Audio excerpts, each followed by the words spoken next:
you don't like them that actually don't do anything wrong. So as fun as that one is, and as much as I appreciate the sentiment, I do think that's a mistake. That said, the way he talks about Israel is an important thing to look at here, because from what I have seen,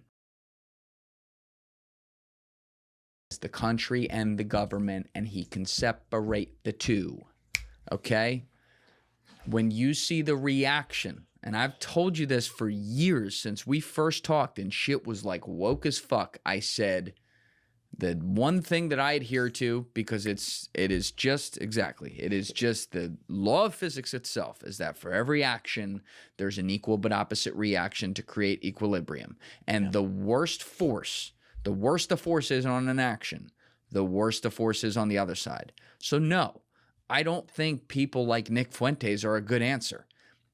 At first, it surprised me that a guy like that got a lot of attention. And then I thought about it. I'm like, this isn't surprising at all. Why? When you tell people that they can't adhere to basic facts, there's no such thing as a gender. You know, we're going to trans the kids. Things like that. When you beat that into people for so long, eventually common sense wins out. And then when common sense wins out and they say, no, you're not allowed to think that, people get mad. And when they get mad, they go the other way. And when they go the other way, they say you can't do that. And then they go harder the other way. So I get it. But like, you have to be able to talk about these things without becoming the exact thing that your enemy wants you to be. And I'll repeat this because it's one of my favorite things ever. I had talked about this in a couple podcasts back in like 356 with John Kiriakou, and then 369 with Mike Ritland. But there was this great thing I read about the Roman generals at the height of their power and the strategy that they would have. The day before the battle, they would gather in the tent, the main generals, and they would plot out an exercise. And the exercise was as follows. If we were our worst enemy right now, meaning the guys across the battlefield want us to do. And so if there are people out there who are righteously angry at like the woke era of like policing language and policing things that literally are fact and saying they're not, and gaslighting. Think about what the people who were perpetuating that psyop, I say that in air quotes, but that's really what it was. Think about the people who were perpetuating that, what they would most want to see from the reaction to be able to discredit that reaction. They would want to see all the things that actually became, 2-cent meaningless words. All your isms that meant nothing because of woke, that now actually someone's doing those things. And so, like when I see people talk about Israel and then they make it every goddamn thing is just, oh, it's all the Jews. It's like, bro, that's what they want you to do.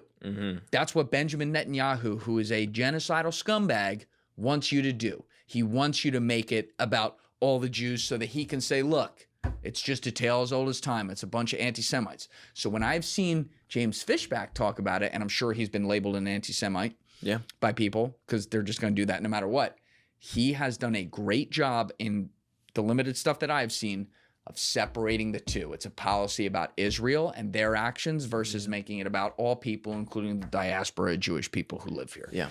And so if they're, as someone who does not adhere to either side of the political aisle, but is looking at the high-level issues that both sides of the aisle are going to be talking about, and I would like to see some level of consensus on, that is the type of messaging that Democrats and Republicans alike who want to run on that type of issue need to have.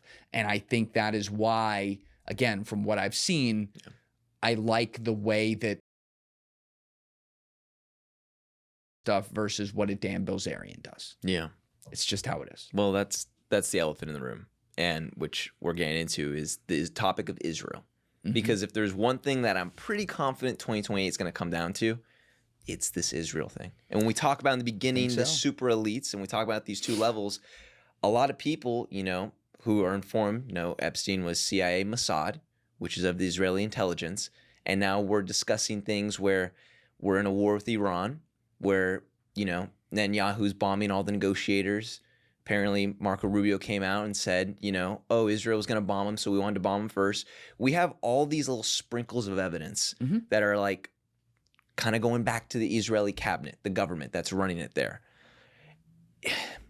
I know we want to separate the Israeli cabinet from its people, and I'm not trying to make an argument for it, but there's policies in there that have been there for, 60, 80 years? Sometimes, yeah. Yeah. Absolutely. And it's both the conservative wing and their left wing. That's right. So when people talk about these super elites, some of them start thinking Israel's behind all of it. And I'm not going to defend Nick Fuentes or anything, but how much validity and how much do you think Israel is truly orchestrating the politics, the direction of our government here? So those are two separate questions. When we're talking about the politics and direction of the American government, they have a lot of influence. Yeah. For sure. When we're talking about the super elites around the world, it's a separate issue. Okay. When you look at the attendance list at Bilderberg, I'll say this, they have the diversity thing really covered outside of socioeconomics. It is one of everything. Yeah. Okay. So let's, I'm trying to think like where to start with this. Well, I think that's enough to say for that part right now. Now let's talk about the second part of your question, which would be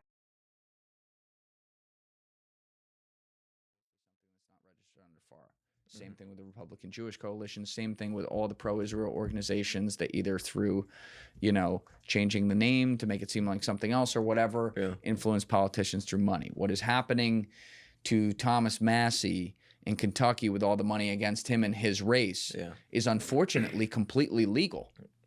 As far as I can tell, there's nothing illegal in the United States happening there because we have allowed the laws to let that happen, to where Miriam Adelson, who is an Israeli, people like Paul Singer, who clearly have that as a priority, even though he's from here, are allowed to put millions and millions of dollars into super PACs, also to spread lies about a fucking congressman in a state who they don't like. That's wrong. It's crazy. It's wrong on every level. And again, if the point is to make people angry, and then to label them, to make them angrier, and then make them actually not like an entire race of people, they're doing a great job. Yeah. Now, what's crazy is I have publicly called the leadership in China deranged, the leadership in both Russia and Ukraine deranged, obviously the leadership in North Korea deranged, the leadership in Iran deranged, the leadership in Saudi Arabia deranged, and leadership within my own government deranged many times publicly. Yeah. On my podcasts and sitting across from other people on their podcasts. The fact that I have to say all that before I righteously say the current leadership of the Israeli government is deranged is embarrassing. I should be able to say that without prefacing it with anything. But you're anti-Semitic. You're anti-Semitic. That's what they try to say to you. Yeah. I will not let their labeling and their anger beat me. I've been pretty consistent on that to this point, and I've spoken up quite a bit. So let's keep that energy going. But the fact of the matter is, bad guy. I can't talk with someone who tries to say he's not. Yeah. Because that means they have just completely ignored a preponderance of evidence to the contrary. Yeah. And there are other countries where people will talk about their leadership, and I say the same thing. I'm like, that means you've ignored a preponderance, if I'm using that word correctly, it's late in the day, of evidence to the contrary. And so it's exhausting. Unfortunately, I'm used to this conversation now because we've had to have it so much. I guess we're well trained in it over time. But you shouldn't have to be fucking trained in how to talk about this. You should be able to ask these questions. Why is the official policy of the fucking White House for Operation Epic Fury, you can pull it up, Dave, so that people don't think we're lying here. Why is the official policy openly discussing that it was to defend our ally Israel that we started the Iran war? Why is Mike Johnson and Marco Rubio separately saying that at press conferences a day or two after the Iran war opens up, and then the same day Donald Trump said something very similar, more implicitly rather than explicitly, and then they have to walk it back the next day and gaslight you and tell you that, oh no, that's not what we said. But that's exactly what they said. And why is that same ally pushing over and over and over again for a ground invasion, but saying, yo, we're not going to help you with it? Why? Because we're busy taking land in Lebanon. This is these are facts. To quote Ben Shapiro, actually, they don't care about your feelings. He may be cold as the day is long, but he is hot on that one. He just doesn't take his own advice. He's a hypocrite. The facts don't care about your feelings. Those are the facts. Argue with a fucking wall. Yeah. And so, how do we get rid of this? I'm so sick of talking about it, bro. I want the war to end. Okay. I'll feel a lot better about things if that's the case. And that means no more of my guys in fucking Iran or around there. I want Israel to pull out of Lebanon. And then I'd like 2 discussions to happen as slowly as they need to happen. And it really should happen overnight. But I'll even say as slowly as they need to happen to slowly pull the paint off the wall. Yeah. I need no more funding going to Israel, including no backhanded deals like Benjamin Netanyahu manipulatively discussed on 60 Minutes, where he was basically trying to say, well, we'll have some weapons deals, but we won't get any more direct funding. That's we don't want money. That's basically like Iran-Contra. Like, we're not dealing with Iran, but we are. Yeah. You know, that's number one. And number 2, yes, AIPAC and organizations like it need to register as foreign agents, just like everybody else. And then I'll have, listen, once they do that and they're on the same playing field with everyone else, you're going to get no complaints from me. That's what it is. You know, and people don't like to hear this, but it is a reality. Yes, of course, Israel uses blackmail. Yes, Mossad is extremely good at it. Fucking everybody does it, bro. Yeah. Maybe there's some times where the lengths go farther with them, and that I will take issue with. For example, I will take huge issue with the Epstein thing. Yeah. And it's actually, at this point, even beyond them. But obviously, they're very complicit there. And the CIA is more complicit than I previously thought. So there's a lot of egg on that one. But yes, there are lines that I could never fucking live with that every major government around the world, including my own, breaks every day. And that's why we're not in those jobs. But also at the same time, it's like, who is? Yeah. And why are they okay with that? Yeah. You know? And so I think if those things happened, I wouldn't have to talk about this. No, it wouldn't. I think it'd be way easier. You know, like their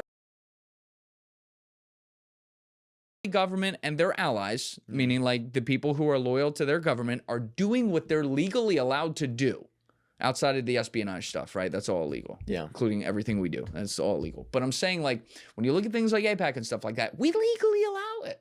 Yeah. So I think we need to look in the mirror. Yeah. And say, I think we should change that.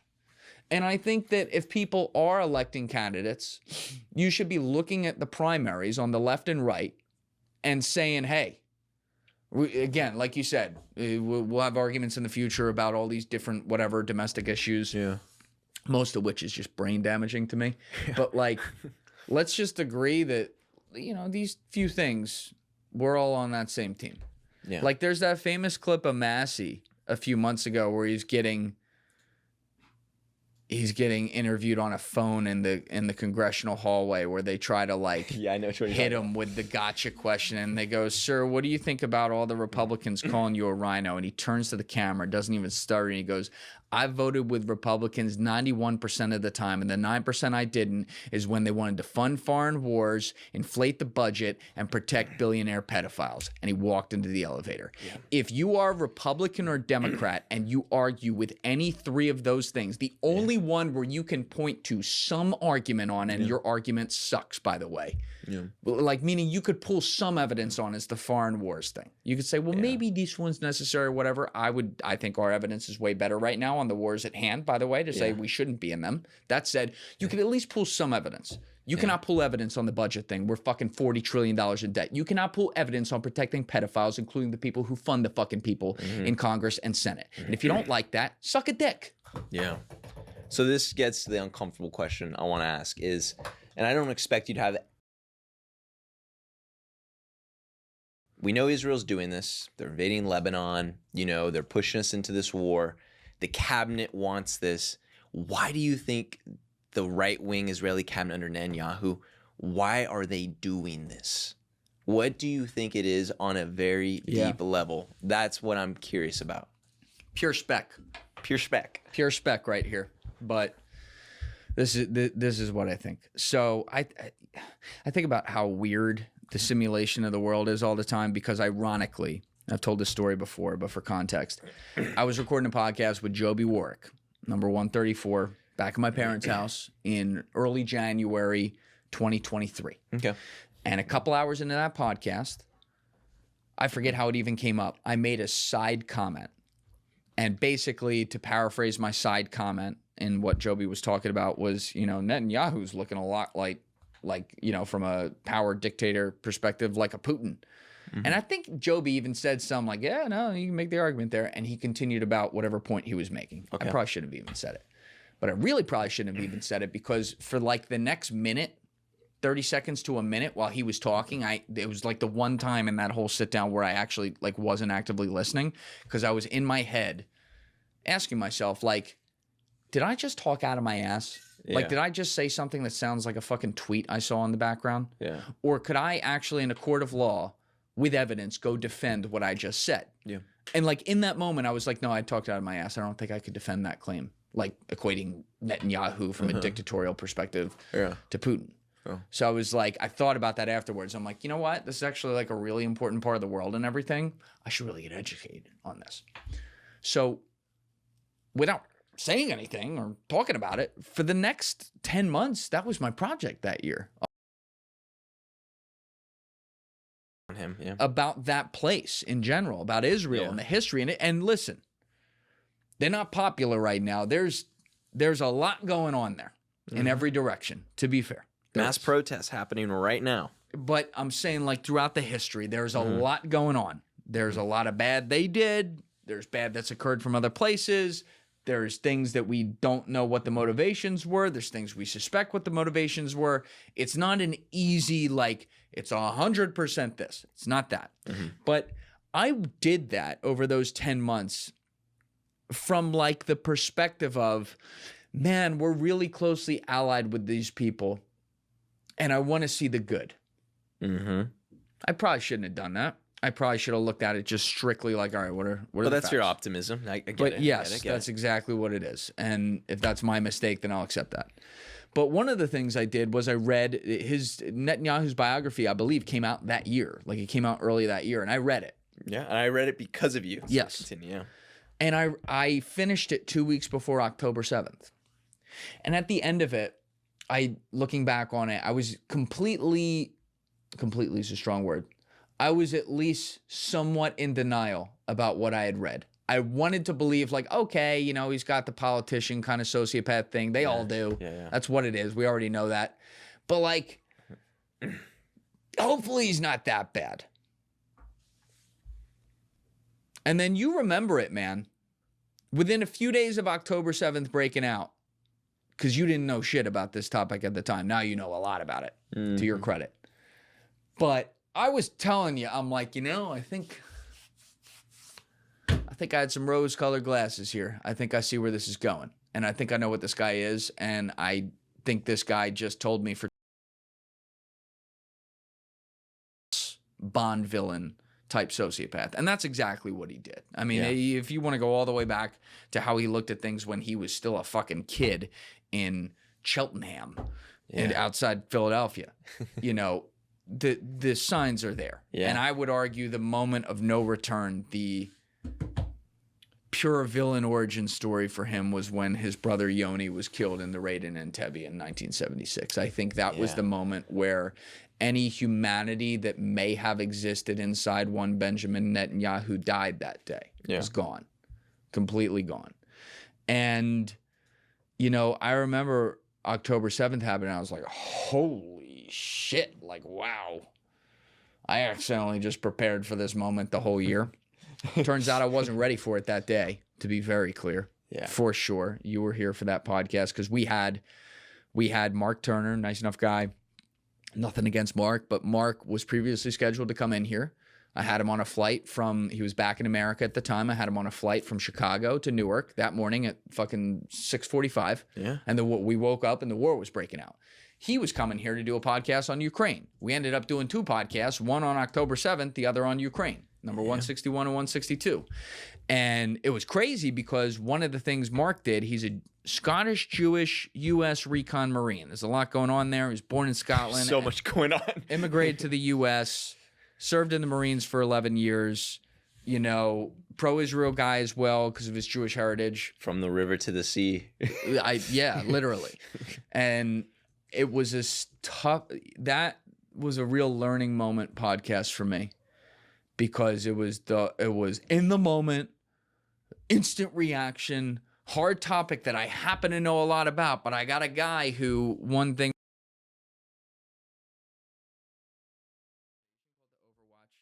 Foundation where he goes around the world to war zones and this is a very oversimplified way of putting it, helps out and trains people and things like that. And so he had been training IDF soldiers on the Gaza border for the previous 6 months at that time.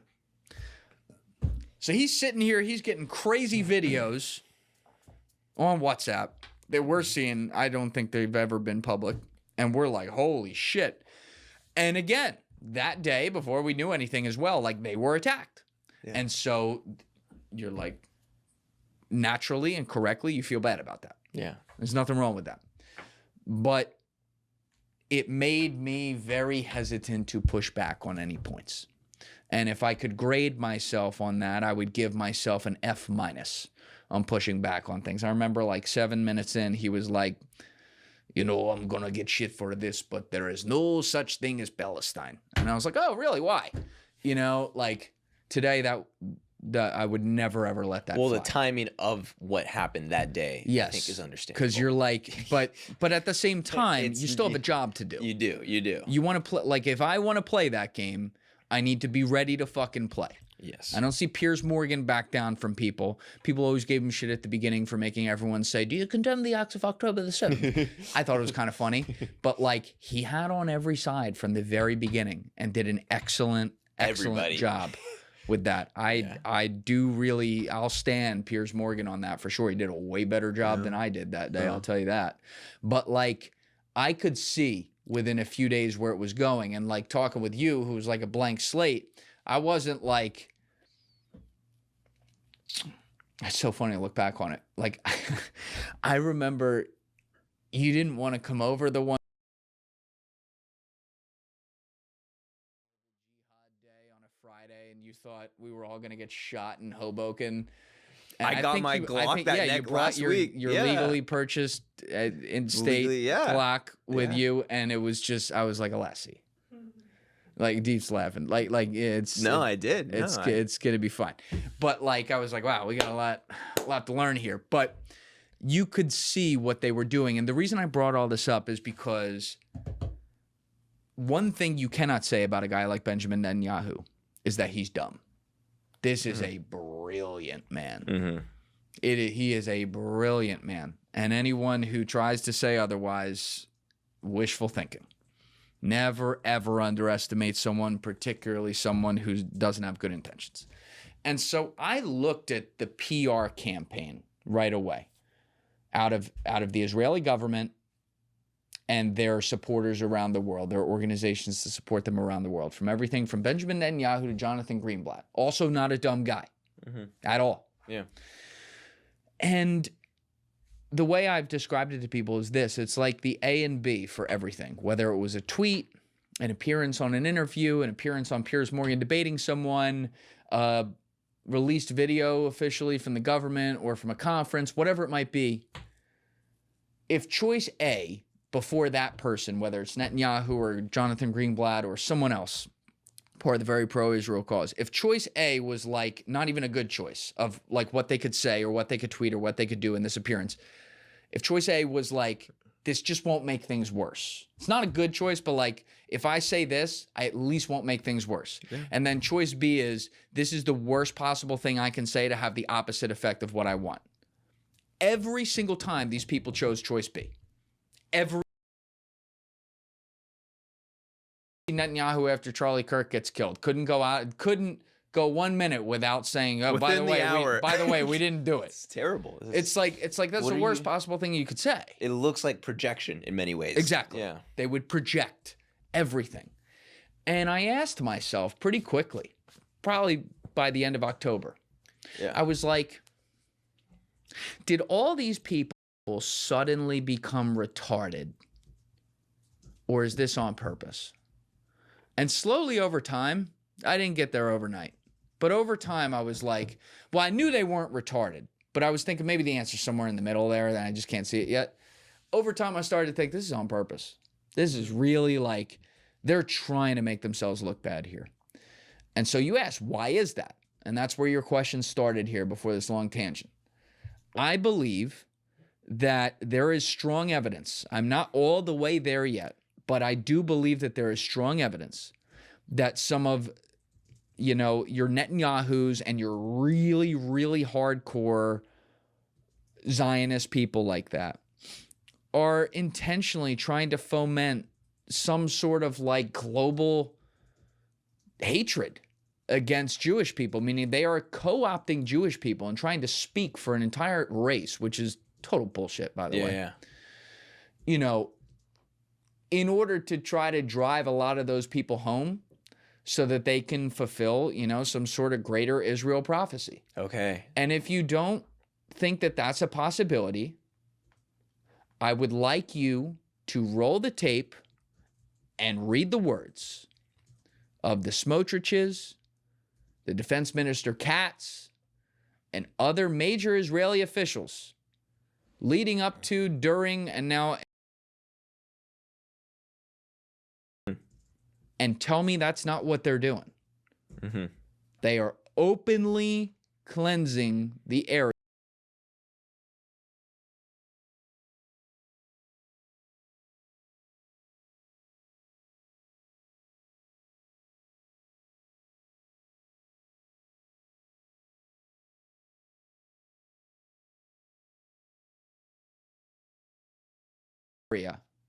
Have been openly cleansing the area of, in particularly, Shiite Muslims. Yeah. And guys like Smotrich and Katz, particularly Smotrich, have literally come out and said the new borders need to be up to the Litani River. That is taking land. Mm-hmm. This is not a guess. This is not pure spec. This is what they said and then what they did. I don't know about y'all. I'm from a world where 1 + 1 does equal 2. It doesn't equal like, you know, there's no such thing as a gender. That's just me. Yeah. So when I see that and I put that all together, I do say to myself, there's a chance that's what they're trying to do. And I will do whatever I can from my little teeny corner of the internet to help stop that from happening. Because I also see it. Mm-hmm. And I see many of my Jewish friends who don't fuck with what Israel is doing at all. Yeah. At all. Just like many Italians in 1941 didn't fuck with what Italy was doing at the time. It's no different. And they should be able to speak for themselves. Guys like Netanyahu don't want that to happen. And for my, again, on my little teeny corner of the internet, for as much as this is worth over my dead body, will I let him succeed? Yeah. No, that's. I sent something to Deef. It was a clip you've probably seen. Professor Jang, our favorite CCP agent. Yeah. Listen, there's some things it's like, it's undeniable, but probably works for CCP, but he might be right about that. Yeah, there's a clip of in 1989. This is when Netanyahu's the ambassador to Israel. He's speaking to Rabbi Schneerson, who is the Messiah of the Hasidic Jews over here in Brooklyn, who I spent some time with. Oh, you spent time with the Schneerson? I spent time with, I'm pretty sure he's dead. I'm pretty sure a relative of his I spent time with. Rabbi Yoni Katz, who is a Hasidic Jew who is very sweet, very nice guy. We might have. Yeah, you had a good experience. We had a great experience. We might have political differences. He actually liked my Jared Kushner and Chabad Lubavitch video. He reached out and he was like, "Hey, this was well researched and well done." And I was like, "Thank you very much." And I was nervous because he first reached out and said, "Hey, I see you're posting a lot." And I was like, "Oh my gosh, I think he's gonna do the whole you anti-Semitic." Wait, he reached out about that video? Yeah, he sent me the link and said, "You're posting a lot. You're doing great. This was a great video, well researched." And I was like, maybe I didn't, because I try to do when I do these videos, when I document it, I don't try to like put my opinion. When I do, I'm like, you know, this is pure spec. When I'll say something like that, but I'll just be like, you know, this is what critics say. This is what promotions say, and he kind of liked it. But getting back to this video, this guy was seen as the Messiah to the Hasidic Jews, and there are people today, which this is a part that is talked about a little bit, about like the mysticism of the Chabad Lubavitch. But let's just watch this so you can kind of see.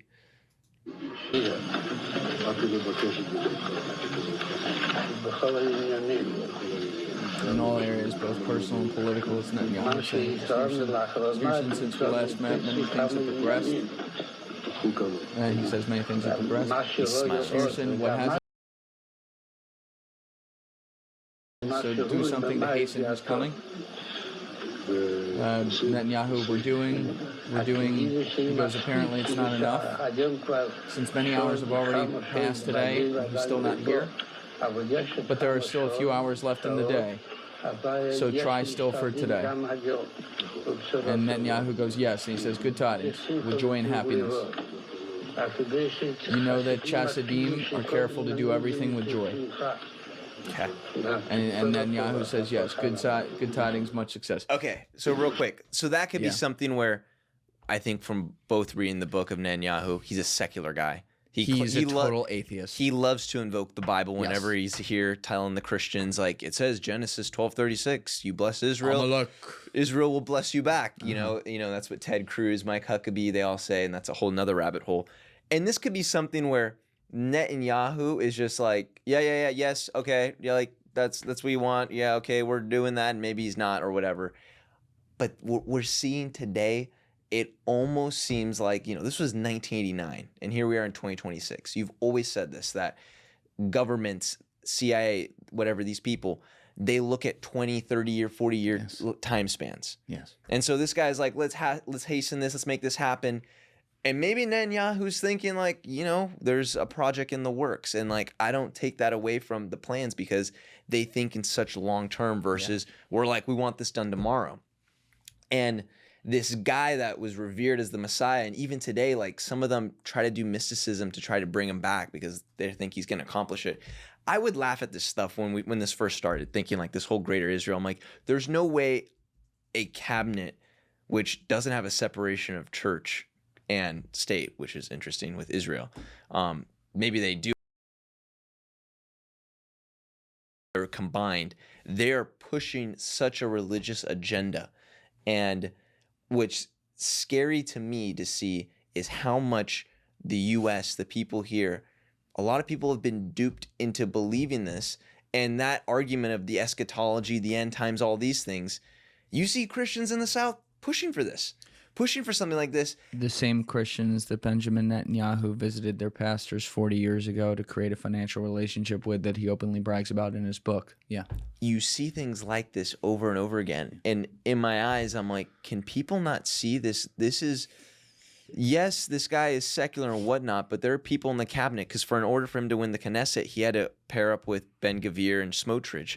And those are guys, and there's two guys in there. You can look this up, Deef. They're worse than him. They're worse. Yes. And there's two guys in the cabinet that have passed a bill every time the Knesset does a vote again to outlaw Christianity missionary work in Israel. Those guys, no, I'm not familiar. Those two have him particularly done that, Ben Gvir and Smotrich? No. Two other guys in the cabinet who are ultra-Orthodox. Yeah. Every time that bill comes around, they try to pass it. Right. So these are the guys in the same cabinet of Netanyahu who are trying to accomplish obviously this greater Israel project, which just sounds kind of insane to believe in. But you see the actions in Lebanon. You're seeing the actions in Gaza, what it is now that, you have Kushner in the U.S. trying to create whatever resort on the coast. Mm-hmm. And you see this thing with the Iran war. Yeah, there's the bill to ban missionary activities. Yes, so these Christians, Zionists, who I'm trying to call out right now, when you support a government like Netanyahu, you have people in his government, maybe not Netanyahu, maybe that's his one thing he gets credit for, he'll be like, dismiss it, who don't even want Christianity to be pushed out there in Israel. Right. They actually want it out back room, and they're just laughing at Christians' faces, being like, they are. Can you believe this? These guys are letting us say this to their faces, and we're not even trying to accomplish their goals. We have them believing that they're going to come here, we're going to show them. Can't be true, because the reports that later came out of the autopsy said that the stuff that was found in her system had already been in there, so as in from days before. So now we have all these strange things happening. The people point out this alcohol bottle, but they don't report any alcohol actively being in her system. And what's weird is people keep mentioning this on her gravestone. On her gravestone, we have this crazy find. You guys, I don't know how it depends on how deep you are into the MK Ultra stuff. If you notice why this is weird, I've never been super into MK Ultra. Like I'm aware of it, probably more than the typical individual, but I've never been super into it. So I had to look this up. This isn't the best picture. That's better. All right, so we have her covering the one eye, which is supposed to be a big deal, and then we've also got her with the butterfly above. Now, put a mic inside your vocal cords. I can barely hear you, dog. What, dude? How is this like going both ways? Half of y'all are like you can't hear me, and the other half is like you're too loud. All right, mic is maximum volume at this point, so nothing else I can do. Ellen did it. Thank you. Someone making the Ellen connection. I want to know whatever you guys know. I really am reaching out to you guys. Oh my goodness. Guys, I was on the wrong microphone. Sorry, this should be better now. Sorry.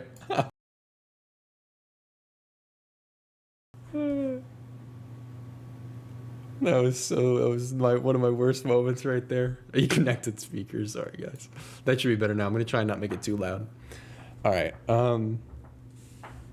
Turn your mic down, dude. Every single complaint. I turned it down more from where it was, so we should be good now. Oh my goodness. Okay, good, much clearer. Okay, good. I was going through my laptop microphone. Sorry, guys. All right, so the ambulance was a giveaway. I agree. Audio was crazy loud. It should be better now because I fixed it.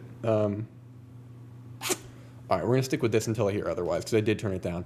But yes, so Anne Hesh, this is her gravestone, and the butterfly is a whole deal. So if you look into Project Monarch,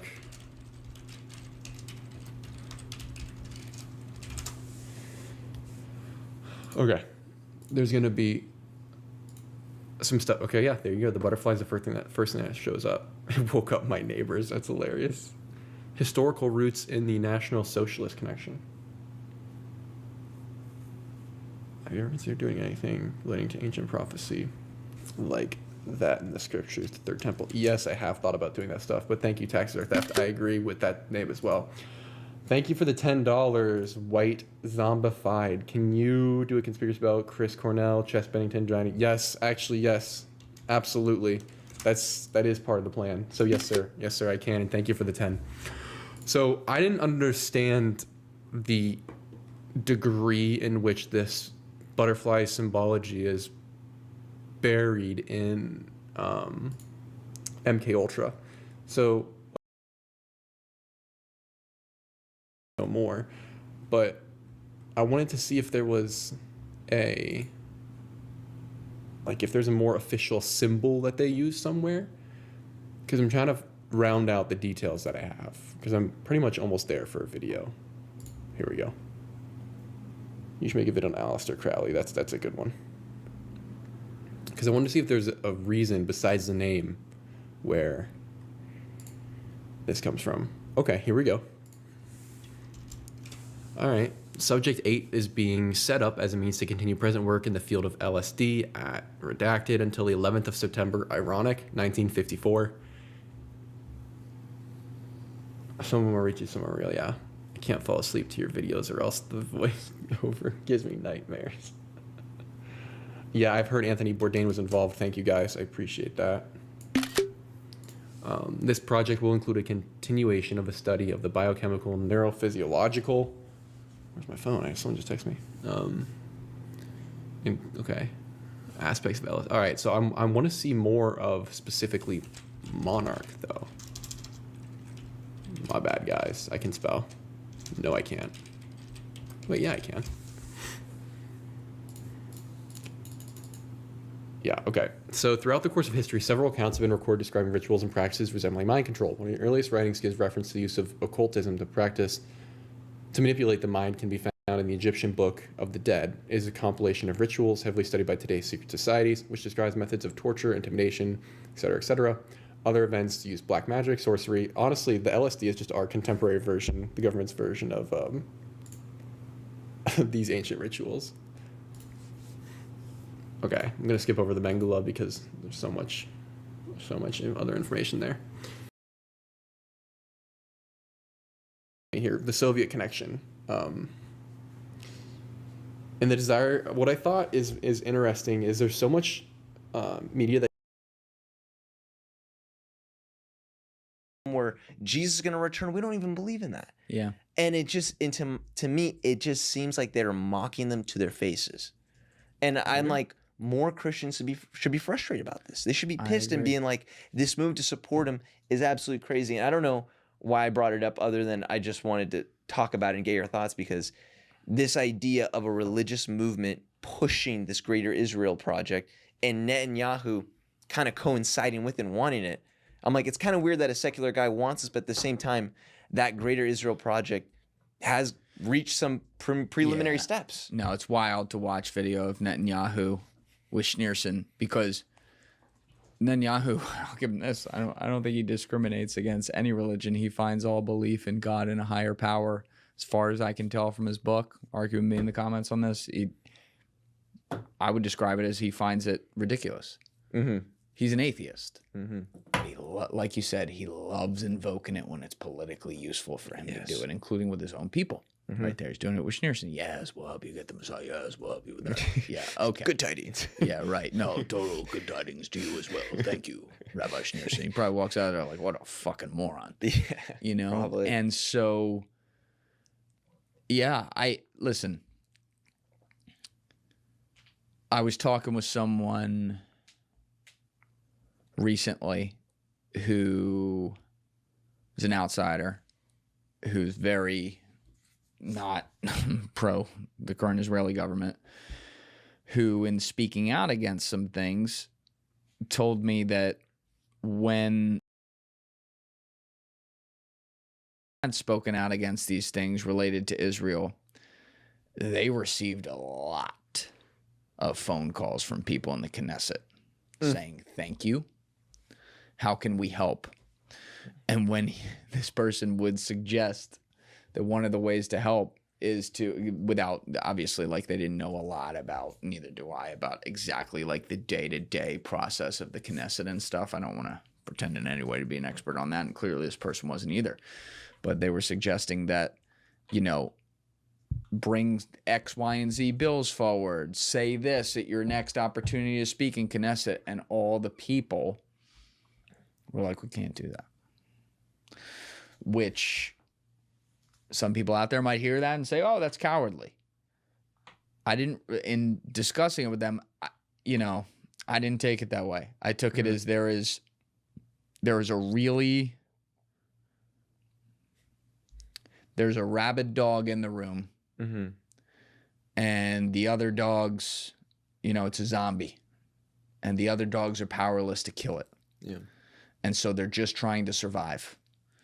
And so they're trying to get help from the outside, but there's things that they literally, you know, they can go up there and feel tough about themselves and bite the dog, but they'll be gone the next, they'll be killed. Like, that's, and not literally, but you know what I mean in that example. Yeah. And you also pointed this out earlier.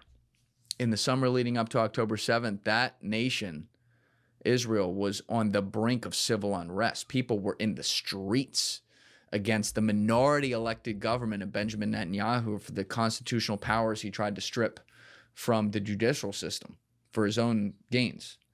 And we just saw another one a week and a half ago, 2 weeks ago, where people were out in the streets by the tens of thousands.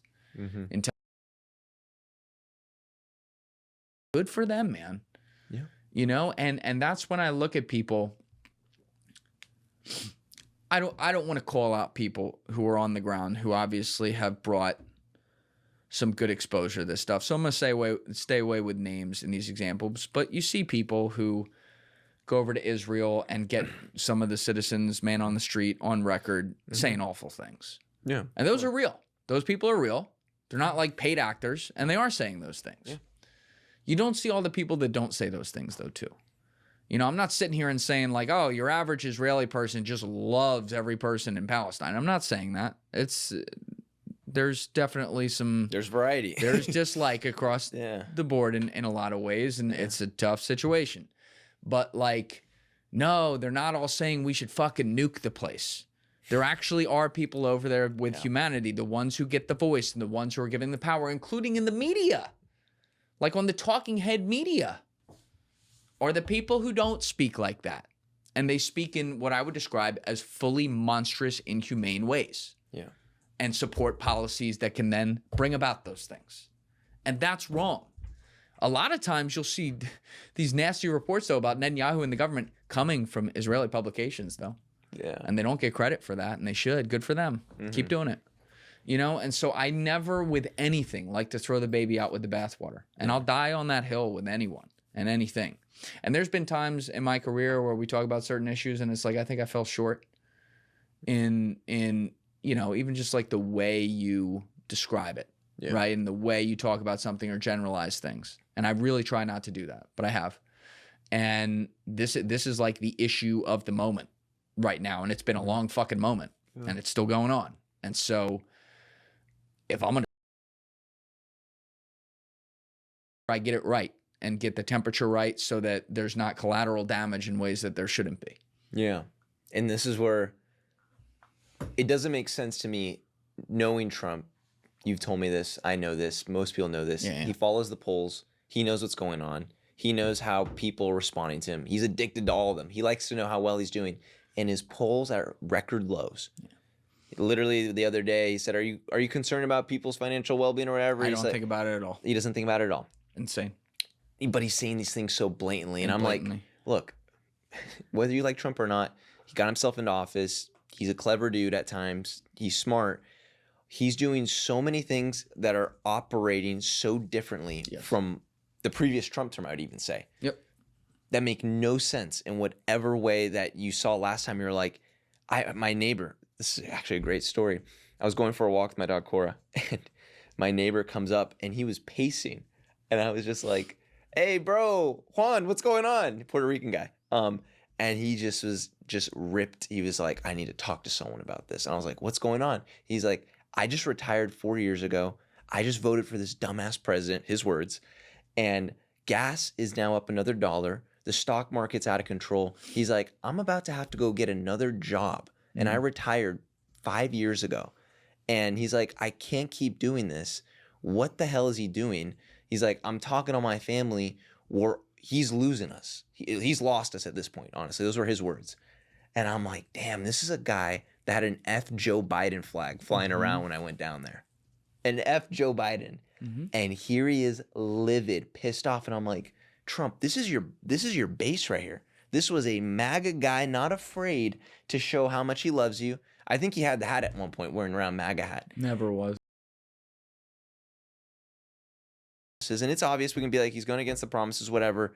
But knowing Trump for who he is, the fact he's doing so many things to anger his voter base, saying the sly comments of like, I'm not concerned about the financial situations, or the gas of oil, the barrel oil is not even that bad. It doesn't make any sense from the Trump we know. So listen, some of it makes sense to me. Some of it. So that's where I want to go with is, I guess, making some presumptions, maybe with no evidence. Why do you think he's doing these things if he was so tuned in before? He's essentially become the opposite in so many ways. And he knows he's losing his base. He won't admit it on camera, but I bet behind closed doors he's like, my polls are so low. What the heck? Why? Like, why would he do this? I don't think he cares. It's been opposite day for him. I will be extremely excited if I'm wrong about what I'm about to say, and I will shout it from the rooftops and give him a ton of credit if he does 180s on a bunch of stuff. But right now, I think Donald Trump is shaping up to be the biggest Trojan horse in the history of our country. Okay.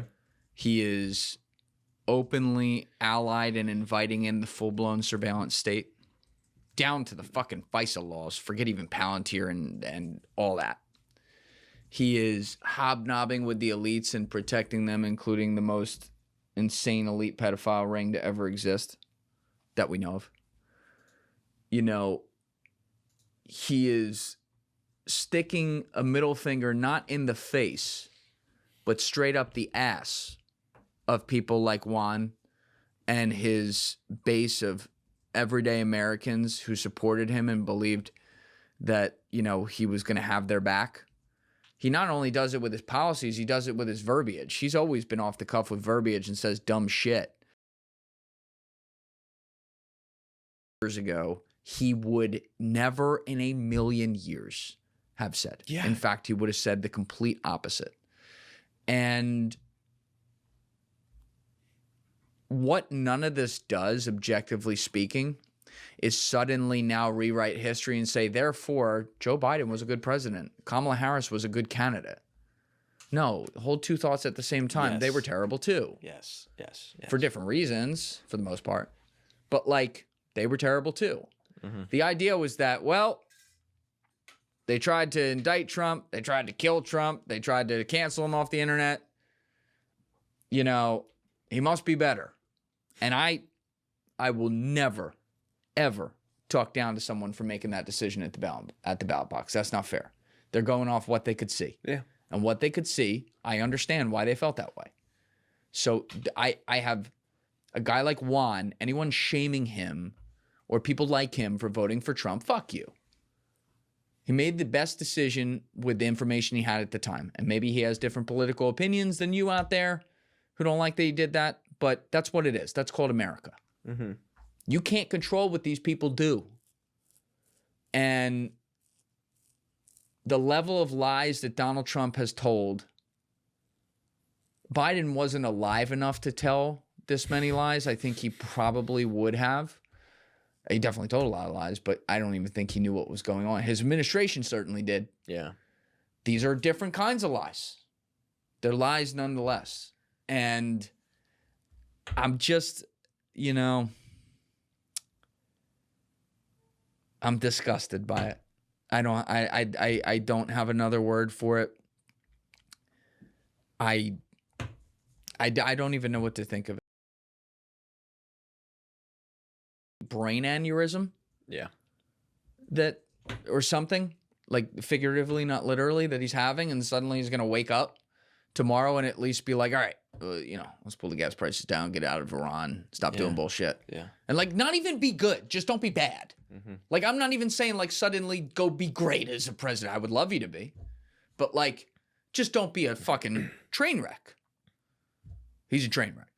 And, you know, like you said, he just, the guy who, the most aware of any fucking poll ever guy, has suddenly become completely blind to 99.999% of polls. And is completely blind to the issues of the day for his people. And that's not the fault of his people and his supporters.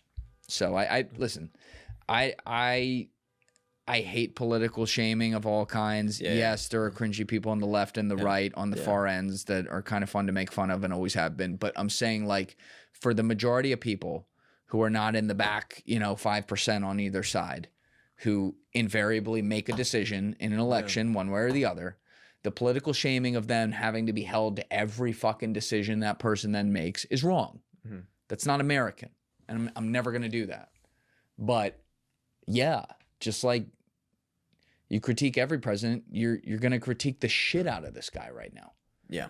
And you should. He's Bush Cheney 3.0 right now, as things stand. Hasn't had time to do that kind of damage. I'll give him that. Yeah. Like, it's early. But bar for bar, word for word, he's just stealing. And that's, no. you know? So, real quick, can I just use the Yeah, me bathroom? too. All right, perfect. Okay, we're back. We were just talking about Trump. So this turns into another billion-dollar question. And if you feel uncomfortable answering it, that's fine. I mean, we're already this far. Yeah, we're already this far. And I want also Deef's point of view on this, just because I think it's important to get another perspective to this as well. But optically speaking, we're saying how he's betrayed his voters in so many ways, Trump has. One of the biggest promises he said he made and he was going to do was release the Epstein files. And the first thing he did, I guess, when he came into office, maybe it was a month later, 2 months, I can't remember. He had the conservative release the Epstein files moment, right? Where all the conservative influencers were like, here are the binders, you know, promises made, promises kept. You kept hearing all of them. His lawyer, Alina Habba, everybody were making these comments that were releasing the files. Turns out most of it was redacted. It was the same thing. Nothing happened. And then it was like the voter base was getting frustrated because it's like, you made this promise, just release it.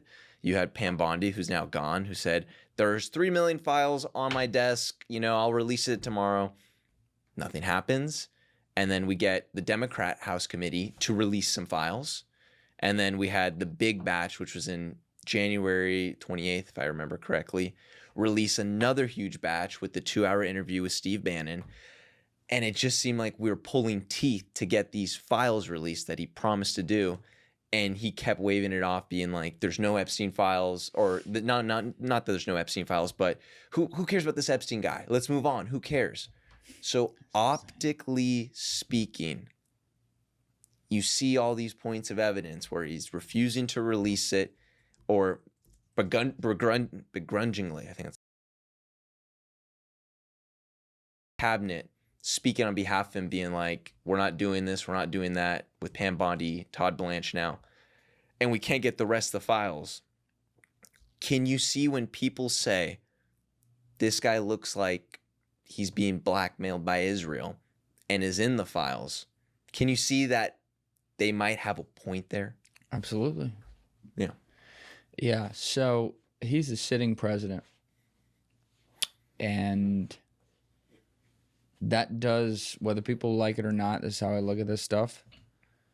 That means if you are going to go out and make that claim and stamp it, you got to get a lot of evidence for it. And, you know, we've pointed out, there were times with this case years ago and over the years where it was one thing I actually defended him on, because there are things in the history of it to defend him on, like where he helped guys like Brad Edwards, the only person to do it in fucking 07, you know, where he's on record with FBI in 06, like this guy's a problem. He kicked him out of Mar-a-Lago and stuff like that, even though there was more to it than that, as we later found out. And he stopped hanging out with them and stuff. And there's a lot of things to be like, hey, W, okay, like, yeah, you did something right. We've put out and discussed over all the episodes Steve and I are doing, all these little tidbits of like, ooh, that doesn't look great, or ooh, that's related to him, or like, ooh, yeah, let's talk about that with Trump. But we have not done a full episode where we either say the case for or against Donald J. Trump as it pertains to Jeffrey Epstein. And that is because right now, on the evidence that has been released, we don't have enough on that case yet to make it. Interesting. I don't have as much information as I could on to make a case against someone like Bill Clinton, his political opposite. Yeah. Or what they allege publicly.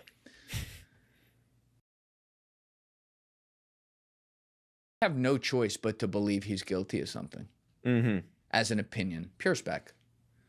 Because of how he's handled this and the way he talks about it. You can ask any defense attorney in America to review his press conferences and his statements about it and say, is this how a guilty client behaves, or is this how a not guilty client behaves? Yeah. And anyone who is worth even $2 an hour will tell you, with the exception of someone who has skin in the game, will tell you this is how a guilty client behaves.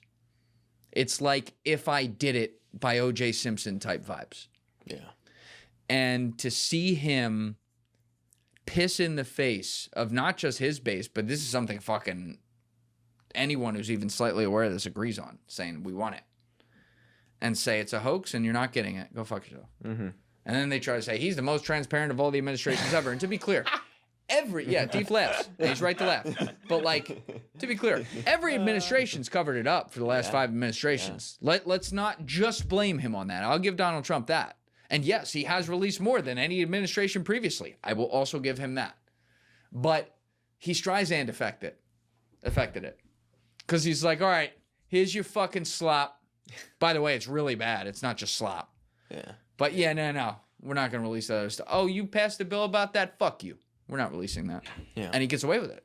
Yeah. Donald Trump, his administration in some way breaks the law. Think about this. Same guy that they indicted over a phone call for Ukraine. in 2018. Breaks the law. And nobody indicts him. Yet, at least. But, you know what I mean? Like, Donald Trump, like, they convicted this guy of, like, fake felonies. I'll give him that.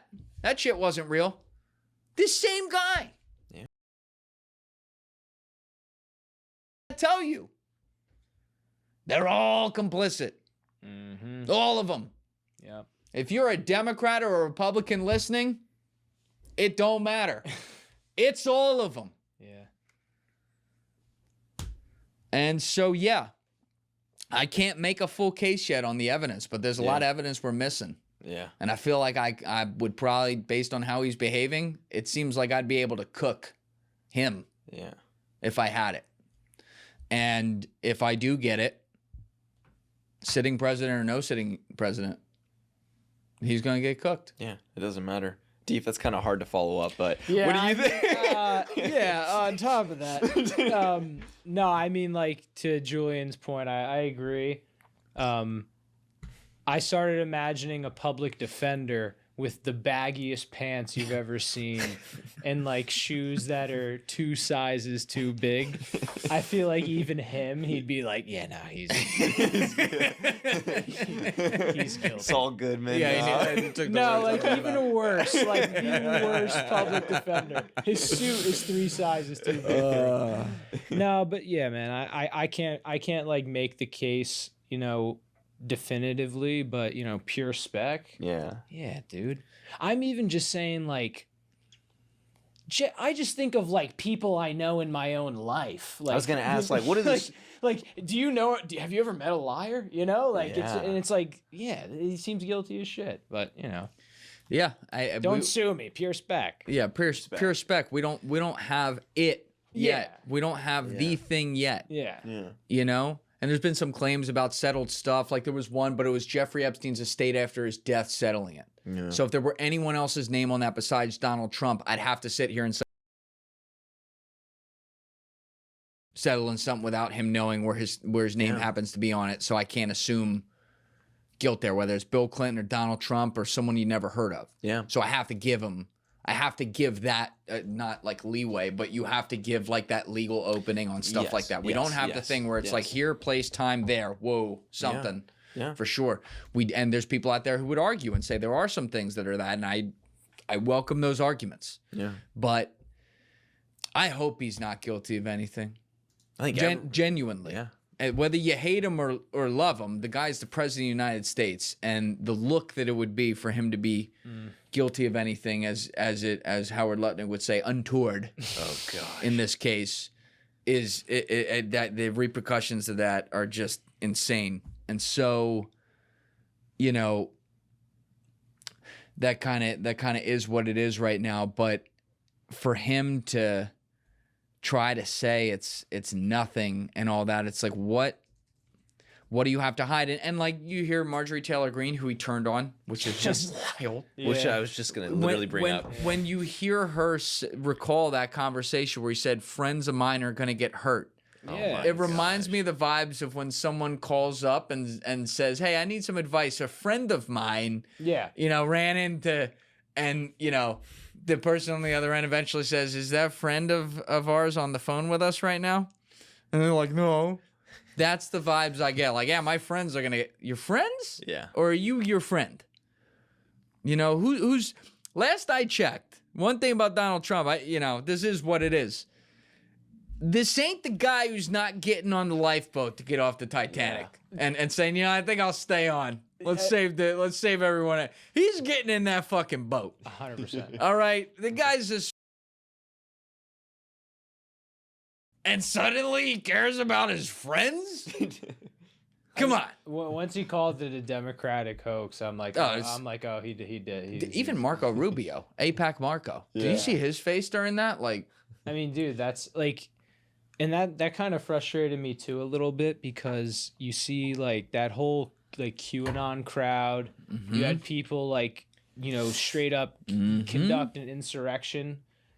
And I was like, wow, where's all that noise now? Because like this whole issue was such a hot button issue for that base. And you know, again, nothing definitive, but you know, not a lot of good.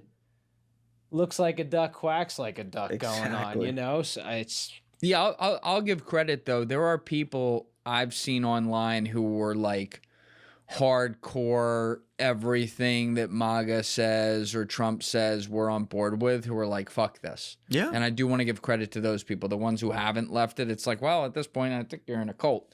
But again, it's another example of every accusation is just projection. No, I know. They called all the people in the woke cult correctly a cult. It's absolutely correct. Agreed. You know, and they're just a different kind if they're hanging on to it on the other end. You know, different types of wrongs there than rights. But it's a tough time.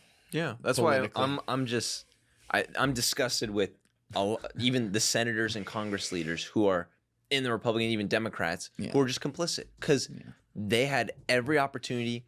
They didn't even need Trump, even though Trump could just sign it, right?